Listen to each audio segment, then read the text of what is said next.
4기 교과 내용은 내용이 아니라 총 제목은 주제로 살펴보는 요한복음이라고 되어 있습니다. 주제로 살펴보는 요한복음.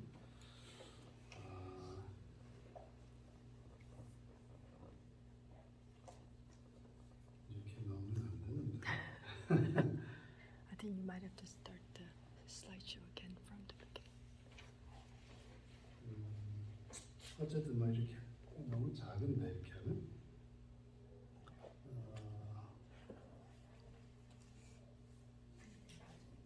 그래서 이제 우리 단문국과 이거를 이제 14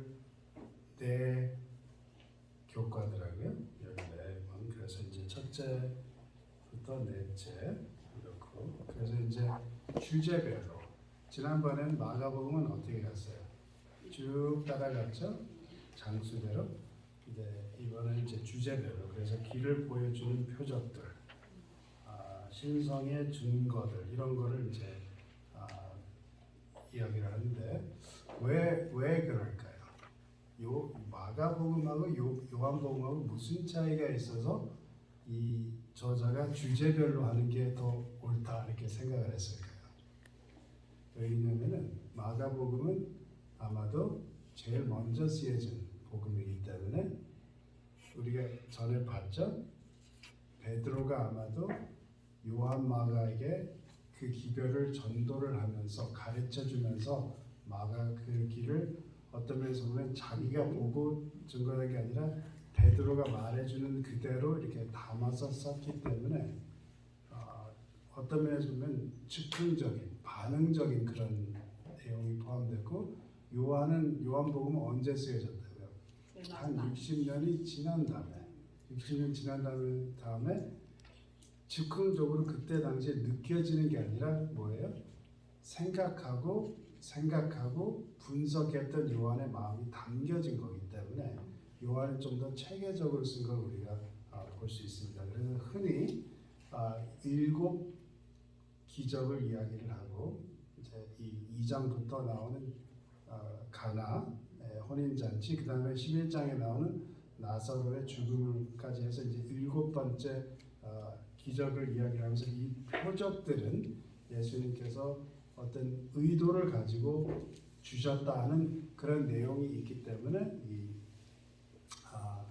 요한복음은 좀 주제별로 다루는 게 좀 더 맞을 수 있지 않나, 아마 저자는 그렇게 생각하실 가능성이 있지 않나 생각이 듭니다. 그래서 이제 그렇게 되고, 오늘은 이제 길을 보여주는 표적들이라고 해서 이제 3가지를 이제 가지고 이야기를 하는데, 연구 범위는 요한복음 2장, 4장, 5장, 그다음에 이제 마가복음 3장, 마태복음 12장, 요한복음 5장, 이런 내용으로 우리가 접근을 하고 있습니다. 기억절은 예수께서 이제 요한복음 20장 30절, 31절이죠. 그래서 이 저자는 요한복음이 왜 쓰여졌는가 하면서 바로 이 이유 때문에 쓰여졌다 하면서 이 구절을 이제 주장을 합니다. 20장 30절 31절, 예수께서 제자들 앞에서 이 책에 기록되지 아니한 다른 표적도 많이 행하셨으나, 근데 본인은 안 썼다고 해요. 왜? 오직 이것을 기록하면 너희로 예수께서 하나님의 아들 그리스도 되심을 믿게 하려 하며, 또 너희로 믿고 그 이름을 힘입어 생명을 얻게 함이라. 그래서 왜 썼다고 해요? 쓴 이유가, 다시 기억절을 보면은 어떤 이유? 31절, 예수께서 하나님의 아들 그리스도이심을 어떻게 하요? 믿게 하려. 그리고 믿은 다음에 어떻게 해요? 그 이름을 힘입어 생명을 얻게 하기 위함이라. 제가 여기서 볼 때 이게 참 좋은 구별이라고 생각해요. 이 저자가. 왜냐면 아들이 그리스도이심을 믿는 거, 그게 충분하지가 않고 그 이름을 힘입어, 그랬어요. 그 이름을 힘입어 생명을 얻게 하기 함이라. 요한복음 14장 내용하고 이 같은 줄기의 내용이죠. 길이요 진리요 생명이신, 그죠? 예수 그리스도 없이는 생명이 없다는 것을 이 저자가 다시 우리에게 이야기를 해주고 있습니다. 그래서 이번 주에는 아까 말씀드린 것처럼 혼인잔치에서 물을 포도주로 바꾸신 일, 그 다음에 두 번째는 어떤 사람, 즉 왕의 신하의 아들을 건강하게 회복하신 일, 그 다음에 베데스다 못가에서 그 38년 안전병의 병자를 고치신 일, 이 세 가지를 가지고 그 표적에 대해서 이야기를 하고 있습니다. 근데 이러한 거를 요한은 이 기적을 표적이라고 표현을 해요. 이 표적이라는 말을 보면은 이제 뭐 이렇게 이 저자가 해석한, 저는 교과책을 이렇게 이야기를 할 때 주로 교과책 내용에 충실하려고 노력을 해요. 가끔가다 제 생각을 말씀을 드리지만 그러나 주로 교과책 내용을 따라가려고 합니다. 근데 이 저자가 이 기적을 표적이라고 부르는 이유는 이 메시아라는 더 깊은 실체를 가리키는 기적적인 사건을 말하고, 그 다음에 이 모든 기록에서 우리의 믿음을 반응하는 사람을 만나기를 하기 이야기하고, 그 다음에 그 사람들의 모범을 우리가 선택할 수 있는지 그런 거를 이제 하기 때문에 기적을 표적이라고 한다 이렇게 이야기합니다. 그래서 이제 일요일 날 소지로 보면은 가나안 혼인 잔치가 이제 첫 번째 표적인데요. 여기 보면은 어떤 내용이 나오냐면 성경에 어떤 내용이 나옵니까?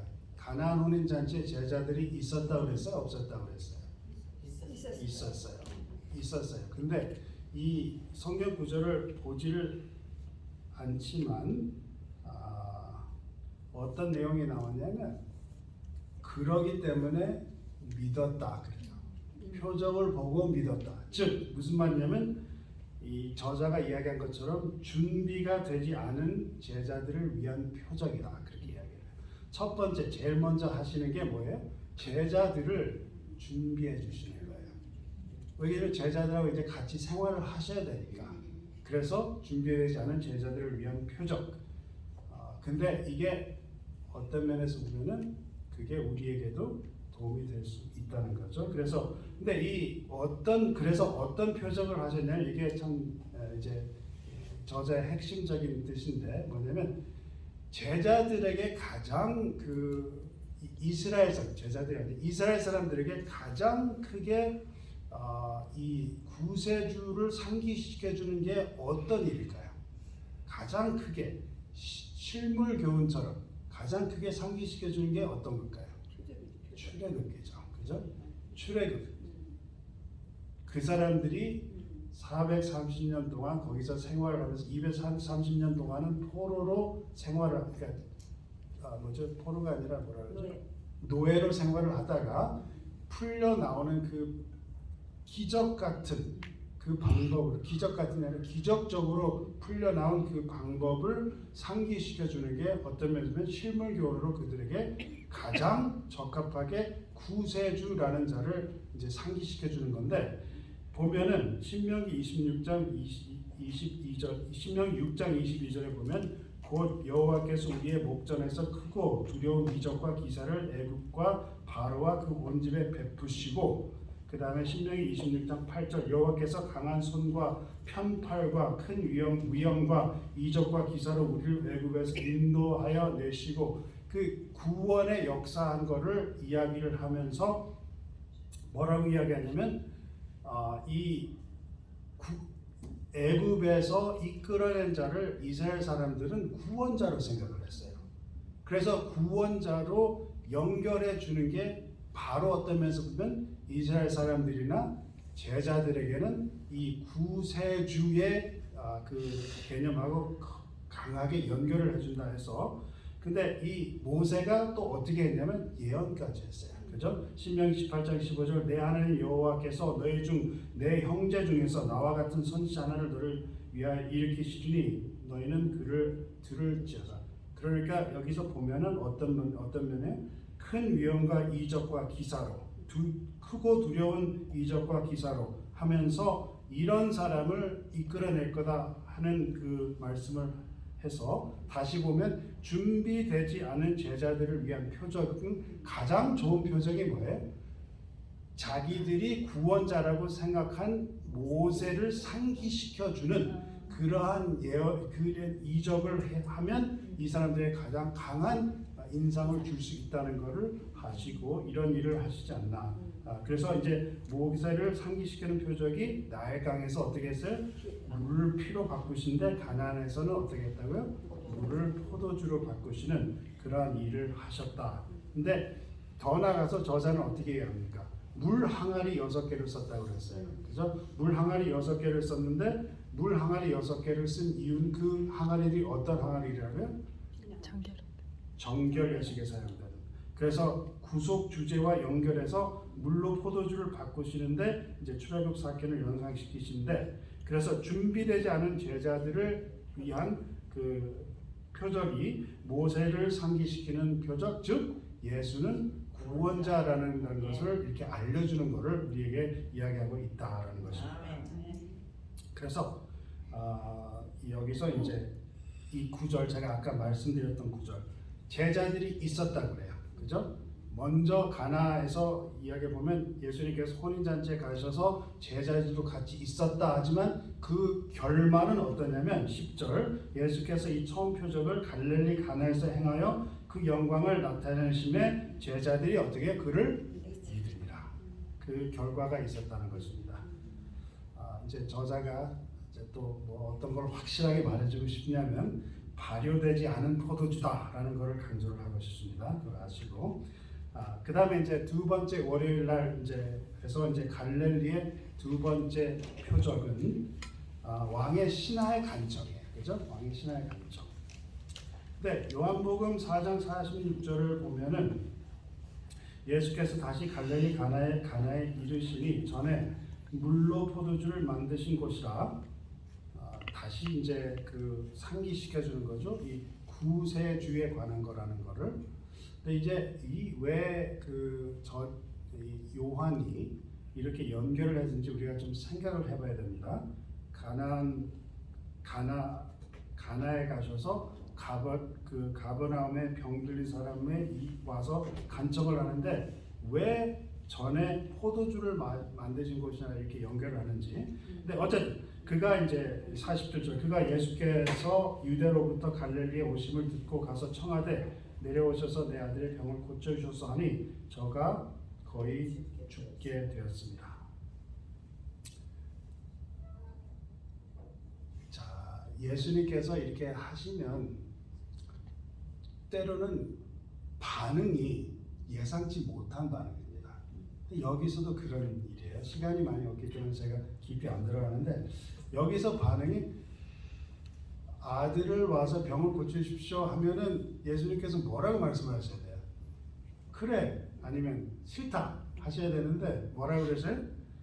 예수께서 가라사대 너희는 표적과 기사를 보지 않으면 도무지 믿지 아니하리라. 그래서 이제 저자는 어떤 걸 이야기를 하냐면 이거는 예수님께서 그의 마음을 아셨기 때문에 조건적인 이 간청이 조건적인 거라는 걸 아셨기 때문에 그래서 사실 이 사람은 시대성을 뭐라 그랬어요? 자기가 예수님에서 가서 할 때 뭐를 생각을 했다고 그랬어요? 마음에 두고 갔다고 그랬어요. 예수님께 나가긴 나갔지만 해주시면 뭐라 그랬어요? 믿겠다. 그런 조건적인 마음을 가졌다는 거예요. 해주시면 믿겠다. 조건적인 간청이었어요. 근데 예수님께서 이 기적에 대해서 이야기하면서 제가 이 기적에 대해서 이야기하면서 잠깐 이건 저자가 말한 건 아니에요. 저자가 말한 건 아니면 제가 이렇게 말씀드릴게요. 저자가 말한 건 아닌데 이 저자도 사실 보통 일반적인 그 지식이 뭐냐면 요한복음에는 7가지 기적이 있다 그렇게 이야기를 해요. 그래서 7가지 기적은 다 이런 뜻이 있다 해가지고 이제 11장에 나사로의 부활을 해서 이제 끝나고 이제 그게 저기 하는데 혹시 요한복음 20장이 어떤 내용인지 기억하세요? 요한복음 20장이? 요한복음 20장 혹시 기억하시는지? 저도 잘 기억 못하니까 걱정하지 마세요. 요한복음 20장은 부활장입니다. 부활장이에요. 근데 저는 그렇게 생각해요. 부활이라는 게 표적일까요? 아닐까요? 저는 제가 볼 때 가장 큰 표적이라고 생각합니다. 근데 일반 성경 그 해석자들은 이 7표적에 이 부활은 집어넣지 않아요. 근데 제가 보기에 요한이 요한복음 20장 30절 31절에서 이 이상의 많은 표적을 했지만 내가 더 말을 안 한다 하는데 그 말은 부활의 표적은 요한은 포함했다고 생각해요. 제 생각이에요. 근데 이 예수님 시간 때문에 너무 곁으로 가면 안 되는데 제가 간단하게 말씀드릴게요. 예수님께서 이 표적을 이야기하실 때 뭐라고 말씀하시냐면 너희들은 이 표적과 기사를 보지 않으면 도무지 믿지 아니하라. 근데 그걸 한 번 말씀하신 게 아니라 몇 번 말씀하셨잖아요. 표적과 기사는 믿을 만한 것이다 아니다 그 말이에요. 예수님 마음에 아니다는 거예요. 아니다는 거예요. 예수님께서 하죠. 그러면 이렇게 교과 공부 전제함을 제가 다 파괴하는 느낌이 들어서 제가 더 이상 이야기 안 하고 제가 이렇게 이야기하겠습니다. 오케이, 죄송합니다. 제가 나중에 혹시 기회가 있으면 다 말씀드리고 왕의 신하의 간청이 조건적인데 예수님께서 그거를 마음에 드셨어요? 마음에 안 드셨어요? 마음에 안 드셨어요. 마음에 안 드셨어요. 왜 그러냐면 이 저자가 이야기를 합니다. 지적해서 이야기해요. 기적은 초자연적인 존재라는 것을 분명히 있다는 걸 이야기를 하지만 그게 하나님으로부터 온 것이라는 것을 입증하는 건 아니다라는 거예요. 그죠? 그렇기 때문에 이 예수님께서 이렇게 말씀하신 것은 어떤 면에서 보면은 그에게 신의 소망을 보면 그에게 뭐를 했다고요? 그 아버지에게 내가 지금 실수를 하고 있구나 하면서 그걸 깨달으면서 갑자기 하나님께 정말 매달리는 그냥 순수하게 매달리는 그런 마음을 일으키는 그러한 일을 했다는 것을 신의 소망은 이야기를 하고 교과 그 저자는 이야기를 하고 있습니다. 제가 보기에 이 조건적인 신앙에 대해서 우리에게 잘 말씀을 주시는데 이렇게 되면은 제가 보기에는 어떻게 생각하세요? 여러분 이 저자가 말한 내용에 대해서 어떻게 생각하세요? 제가 질문을 좀 드리고 싶은데 여러분 생각 어떠세요? 요한이 말하기를 뭐라 그랬어요? 표적을 이야기한 건 너희들 믿게 하리라 하는데 예수님께서는 너희들은 도저히 표적과 기사를 보지 않으면 믿지 않는구나 하고 어떻게 생각하세요? 상관돼.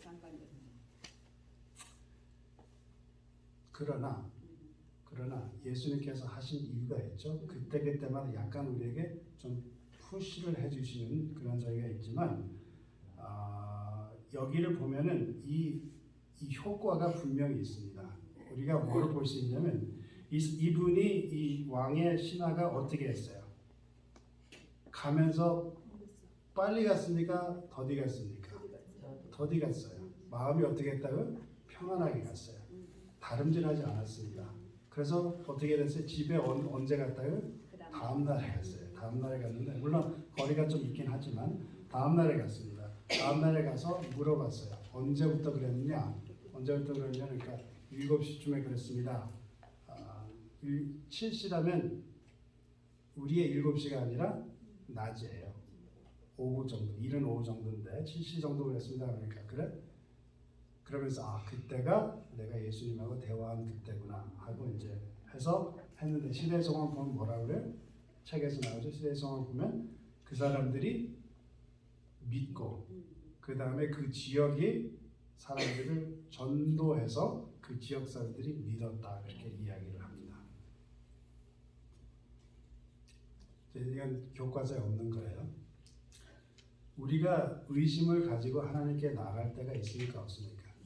있습니다. 그래도 하나님께서는 어때요? 괜찮으세요. 그렇죠? 그러시기 바랍니다.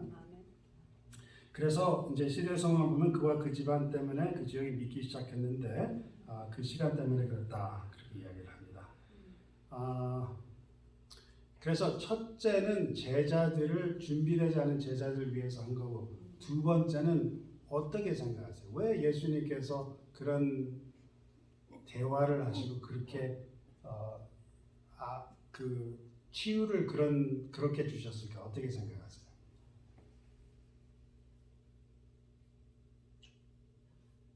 혹시 교과 공부 안 하셨나요? 집사람이 제가 이렇게 장난을 아주 싫어합니다. 어떻게 생각하세요? 교과 하실 때 이렇게 좀 생각을 해보시잖아요. 왜 두 번째는 이런 저기를 주셨을까? 제가 보기에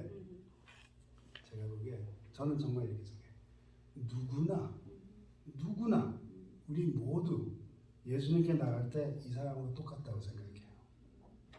기도할 때도 그래요. 예수님 이걸 이루어 주시면 제가 좀 더 믿지 않을까 이런 마음이 있어요. 정말 그렇습니다. 그런 마음이 있어요. 그래서 예수님께서 참 답답함을 이렇게 표현하시면서 그냥 믿기만 하면 내가 이루어 줄 거다라는 거를 말씀해 주시는 거예요. 맞죠? 근데 그게 어디서 더 나타나냐면 이제 그 베데스다 연못에서 더 나타납니다. 이 베데스다 연못 이야기를 아시죠? 베데스다 연못은 가서 보면 아픈 사람들이 많이 누워 있었다고 그랬어요. 왜 그러냐면은 왜 그래요? 거기에는 이제 전설이 있어요. 물이 요동할 때 누구든지 먼저 들어가면 병이 난다. 근데 이 사람이 안진뱅이에요, 그죠? 몸을 움직일 수 없는 사람. 그 사람이 왜 거기가 있습니까? 죄송합니다. 왜 거기가 있어요? 말이 안 되죠. 움직일 수 없는데 어떻게 먼저 뛰어 들어가요? 못하죠. 근데 뭐예요? 간절함이 있어요. 근데 이게 어떤 면에서 보면 우리의 삶이 아닐까 생각이 들어요. 정말 아무것도 우리가 할 수 없고 우리가 해결할 수 없지만 그 마음은 있잖아요. 그죠? 근데 그런 사람들이 어떤 저희가 있는지 한번 우리가 보겠습니다. 예수께서 그 누운 것을 보시고 병이 벌써 오래된 줄 아시고 이르시되 내가 낫고자 하느냐. 당연한 질문이죠. 당연한 질문이죠. 내가 낫고자 하느냐.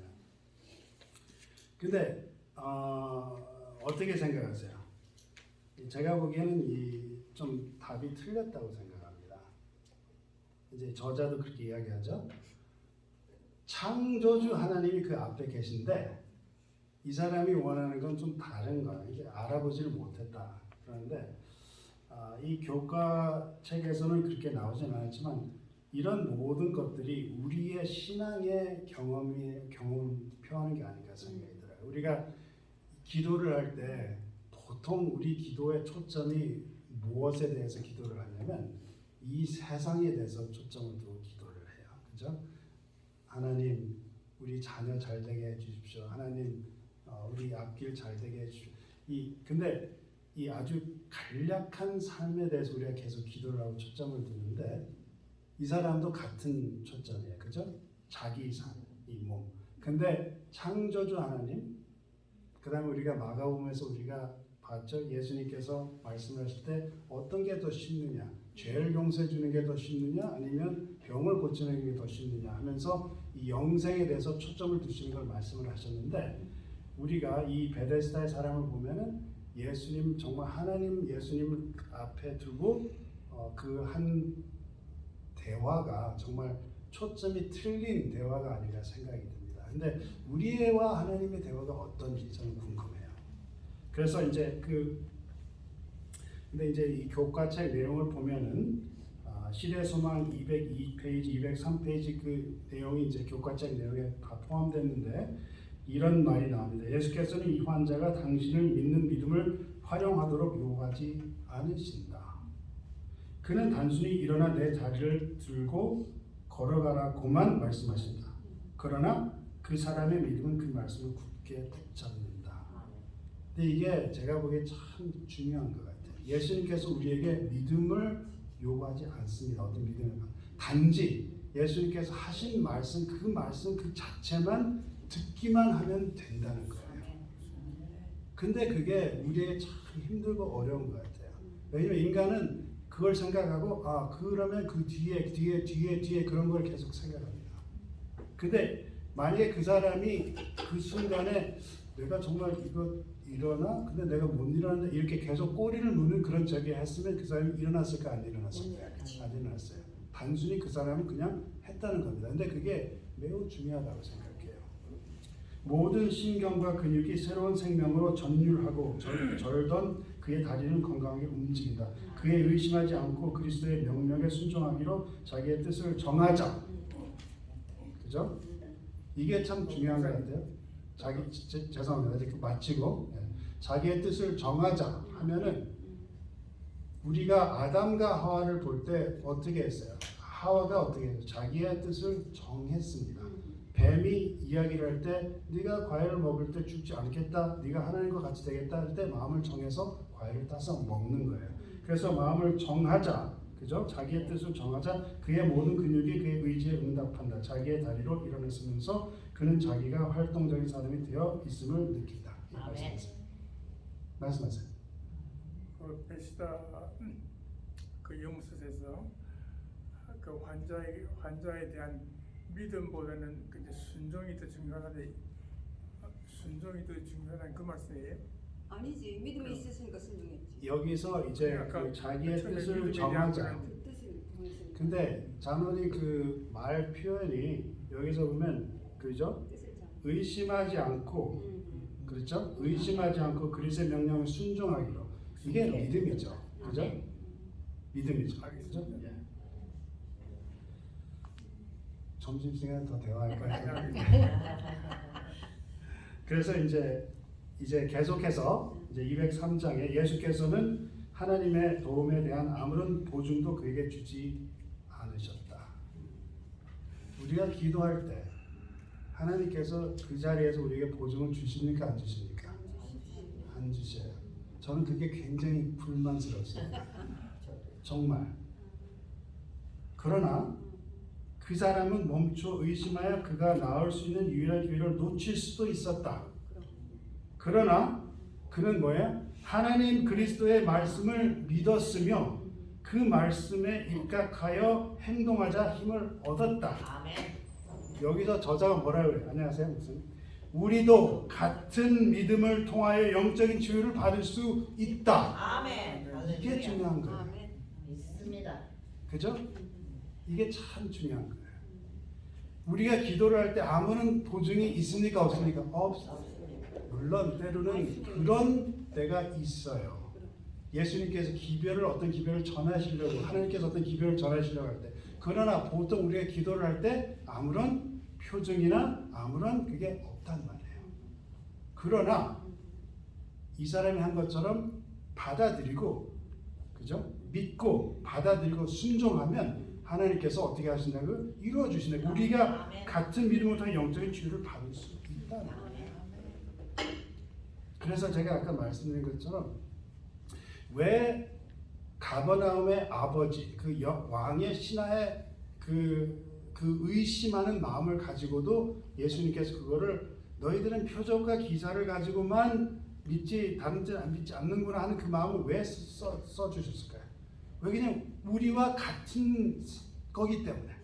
그러나 계속해서 이 베데스다 연못의 표적에 보면은 어떻게 해야 된다고요? 우리가 그런 마음이 있다 하더라도 이 가버나움의 아버지가 아무런 표적이 없었지만 믿고 간 것처럼 우리도 믿고 가면 그것이 우리의 영적인 치유를 줄 수 있다는 걸 우리에게 이야기해 주고 있는 거예요. 아멘. 그런데 예수님께서 이렇게 표적을 이루셨는데 수요일 보니까 지도자들이 어때요? 굳은 마음이 있습니다. 그죠? 이게 참 대단한 거예요.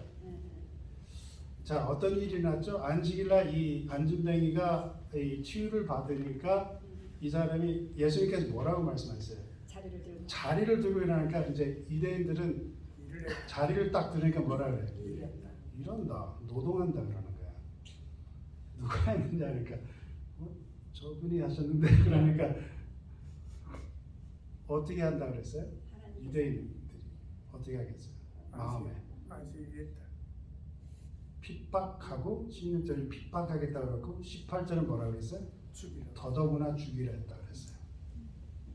핍박하고 핍박하게 하고 더더구나 죽이겠다.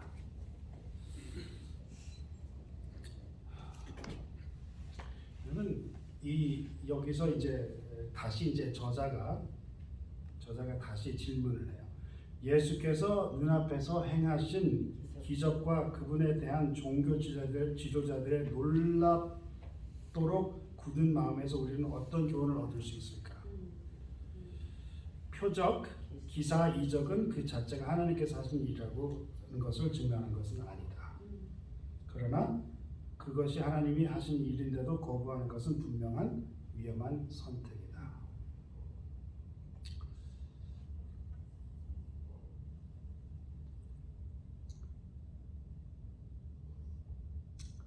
우리가 때로는 이제 과거, 현재로서는 때로는 우리가 흔들림이 있을 수 있어요.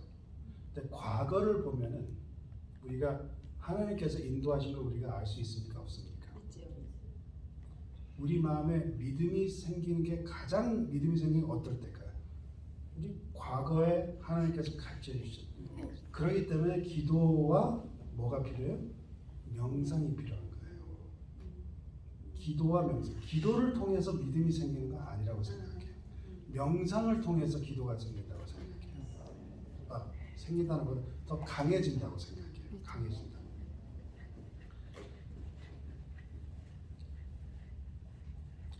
그래서 이제 16절에 이제 핍박하게 된지라 하고 그 다음에 이제 보면은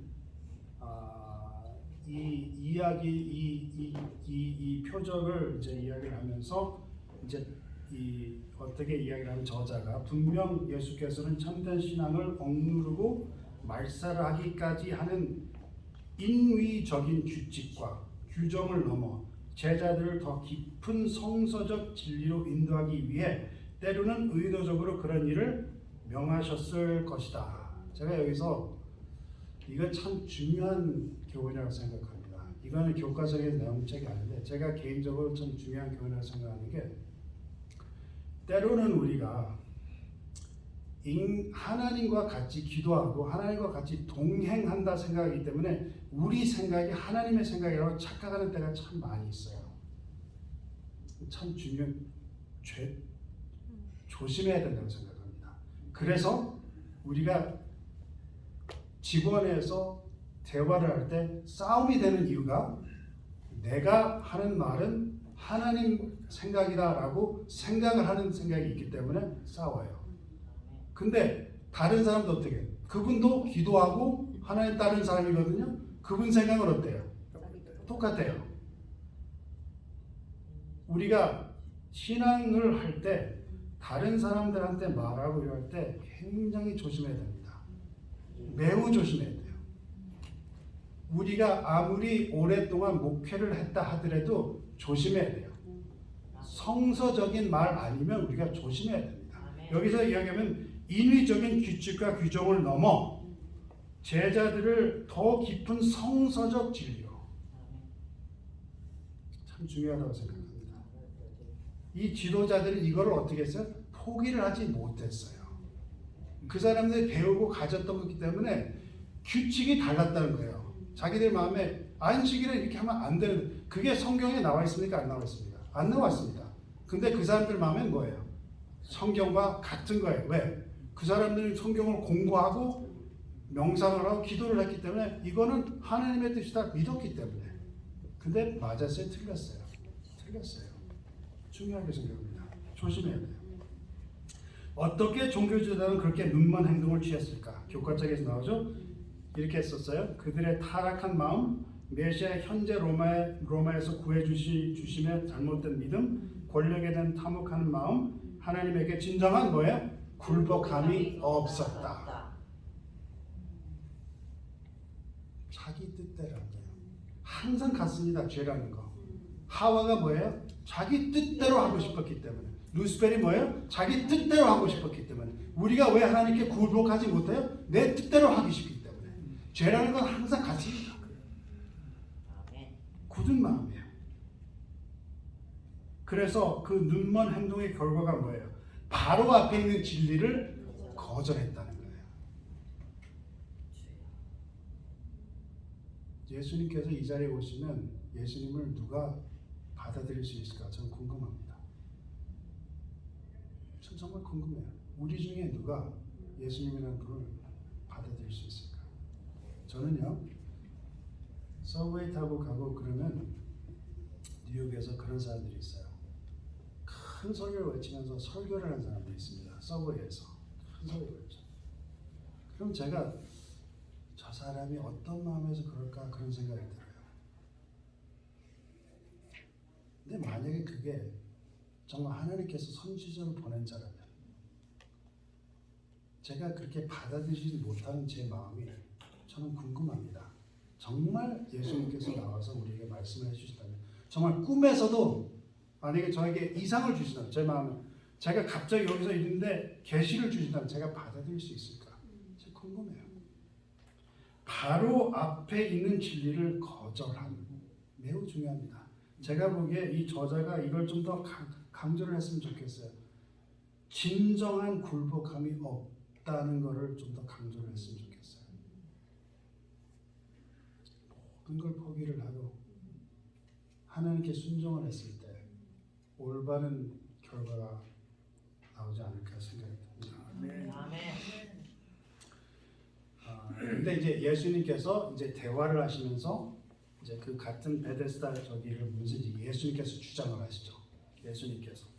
그래서 이제 유대인들이 더욱 예수를 죽이고자 하니 하면서 안식일만 범할 뿐 아니라 라고 그랬어요. 안식일만 범할 뿐 아니라. 그래서 이제 저자가 여기서 이제 이야기를 할 때 이 구절을 보면 예수님께서 안식일을 범한 것처럼 보인다. 근데 그게 아니다라고 우리에게 명확하게 이야기를 하죠. 이건 임의적인 그 규례와 규칙이라는 걸 이야기를 하죠. 그러면서 뿐 아니라 하나님을 자기의 친아버지라 해 자기를 하나님과 동등으로 삼으시니라. 그 전까지는 핍박이에요. 왜냐하면 그건 죽일 수는 없는 죄. 근데 하나님 신성을 모욕하면 이제는 율법상 죽일 수 있는 거예요. 그래서 이제 18절에 가서는 죽이려고 하는 겁니다. 그래서 근데 이제 예수님께서 어떤 주장을 하세요? 대화를 하실 때 뭐라고 그러세요? 그리고 저자가 이렇게 이야기해요. 이 사건을 대해서 이제 10절 동안 이제 10절에 이 사건을 이야기를 하고 그 다음에 풀이를 몇 절 했다고요? 풀이를 40절이나 했다. 무려 40절 했다. 그렇게 이야기를 합니다. 그래서 예수님의 신성에 대해서 이야기하면서 예수님이 어떻게 이야기를 해요? 주장하시는 게 뭐예요? 하나님께서 안식일날 일을 그만하시느냐? 아니다. 일을 하신다. 지탱을 하신다. 우주를 계속해서 지탱하신다. 세계를 주관하시는 멈추지 않으신다. 따라서 안식일에 일하시는 것은 오히려 하나님의 일을 하는 그거를 이야기를 하는 겁니다. 그래서 당신의 신성을 주장하는 겁니다. 근데 이게 일하는 거 하는 거하고 이 이사야서 58장에 보면 우리가 보통 안식 전에는 그랬잖아요. 안식일에 가서 어떻게 해요? 안식일 오면 뭐 합니까? 가서 자는 거예요. 왜? 안식일이니까. 그렇죠? 그러다가 안식일 자면 돼지고기 먹는 것보다 심하다니까 그러면 안 돼. 그러면 산책 가야 돼. 뭐 이런 식으로 안식일 준수를 하기 시작했죠. 근데 이사야서 58장은 뭐예요? 무너진 자를 어떻게 하는 거예요? 수고하는 자. 그럼 개념이 좀 달라지는 거예요. 그죠? 그러면 어떤 거냐? 내일이 아니라 6일 동안 뭐 하라고요? 내 일을 열심히 하라. 그러나 일곱째 날 뭐예요? 나와 같이 하라. 그죠? 하나님과 같이 하는 게 우리가 뭡니까? 하나님의 뜻을 이루는 거. 예수님께서 말씀하신 것처럼 하나님의 뜻을 받들고 하나님과 동일하게 사는 게 맞다는 거예요. 그래서 예수님께서 말씀하시는 거는 그래서 예수님의 신성을 이렇게 이야기해요. 첫째, 당신과 아버지의 친밀한 관계를 설명하시고 그 다음에 함께 일하며 그 다음에 어떻게 해요? 생판하고 살리는 권능까지 있다고. 이거는 이 먼저 나왔던 그때하고 죽이려고 했던 거하고 이건 뭐지? 이거는 뭐 의심할 여지가 없는. 이건 분명히 신성 모독이에요, 그렇죠? 근데 더 증거하신데 어떻게 하세요? 이제 말을 못하게 침례 요한, 당신 행한 이적, 아버지, 성경 이 네 증인을 세우시고 이 네 증인들은 모두 예수님을 옹호하고 증언한다 하시고 그 다음에 이제 마지막으로 당신의 하신 일과 그들의 자신을 위해 하는 일을 대조하시면서 그죠? 당신을 고발하는 사람들에게 내려준 자기 정죄를 보여주신다. 하나님께서 예수님께서 하시는 일은 뭐예요? 하나님이 하시는 일. 우리가 만약에 이 일을 하더라도 하나님이 하시는 일을 하면 우리가 뭐예요? 그게 안식일을 올바르게 지킨다는 거예요. 안식일을 쉬고 안식일은 우리가 모여서 그냥 사람들과 이야기하면서 쉬엄쉬엄 사는 게 그게 안식일이 아니라는 거예요. 하나님의 일을 동참하는 게 그게 진정한 안식일 준수라는 거예요. 아멘. 예수님이 그들이 바라는 자 모세 그들을 정죄할 거라고 이렇게 거기까지 지적하시니까 그 사람들이 이제 말을 더 이상 못하는 그런 상황이 됐죠. 그래서 이제 그 금요일에 더 깊은 연구를 위해서 아까 이제 읽은 이제 시대소망 203편에 그 글을 포함해서 이제 더 읽는데 제가 참 좋은 글을 제가 다 담았습니다. 그래서 다 읽으시기 바랍니다. 같이. 예수께서는 하나님의 도움에 대한 아무런 보증도 그에게 주지 않으셨다. 그 사람은 멈추어 의심하여 나을 수 있는 유일한 기회를 놓칠 수도 있었다. 그러나 그는 그리스도의 말씀을 믿었으며 그 말씀에 입각하여 행동하자 힘을 얻었다. 기도하신 다음에 어떻게 해요? 믿으세요. 아멘. 기도하신 다음에 명상하시면서 하나님께서 이루어 주실 것을 생각하시면서 신실하신 하나님을 보시면서 믿음으로 행동하시면 하나님께서 이루어 주신다는 거예요. 아멘. 우리도 같은 믿음의 툴을 통하여 영적인 치유를 받을 수 있다. 우리는 죄로 말미암아 하나님의 생명에서 단절되었다. 우리의 영혼은 마비되었다. 그 세자는 사람이 걸을 수 없었던 것과 같이 우리도 스스로의 힘으로는 거룩한 생애를 살 수 없다. 이러한 낙심하고 몸부림치는 자들은 위를 쳐다보라. 우리가 엘레노에 대해서 많은 말을 할 수 있지만 이분의 그 영감적인 표현은 제가 보기에 정말 둘도 없는 표현 같다고 생각합니다. 구주께서는 자기의 피로 사신 자들을 굽어 보시고 말할 수 없는 연민과 궁일로 내가 낫고자 하느냐고 말씀하신다. 예수께서는 그대에게 건강과 평안 가운데서 일어서라고 명하신다. 그대가 완쾌되었다고 느껴질 때까지 기다리지 말라. 그분의 말씀을 믿으라. 아멘. 그리하면 뭐라고요? 그 말씀이 이루어질 것이다. 그대의 의지를 그리스도의 편에 두라. 그를 섬기고자 뜻을 세우고 그 말씀에 의지하여 행동할 때 그대는 힘을 얻을 것이다. 아멘. 여기 참 중요한 것 같아요. 이 다음 문장이. 왜냐하면 여기가 바로 우리가 넘어지는 게 아니습니다. 오랜 방종, 그죠? 오랜 방종을 통하여 영육을 속박한 악한 행습과 강력한 정욕일지라도 그리스도께서는 능히 거기에서 구출하실 수 있으며 또한 그렇게 하시기를 원하신다. 예수께서는 죄로 되어 죽었던 영혼에게 생명을 나누어 주실 것이다. 그분은 연약함과 불행과 죄의 사슬에 매인 포로들을 해방시켜 주실 것이다. 아멘. 그렇게 믿으시면서 생활하시기 바랍니다. 아멘.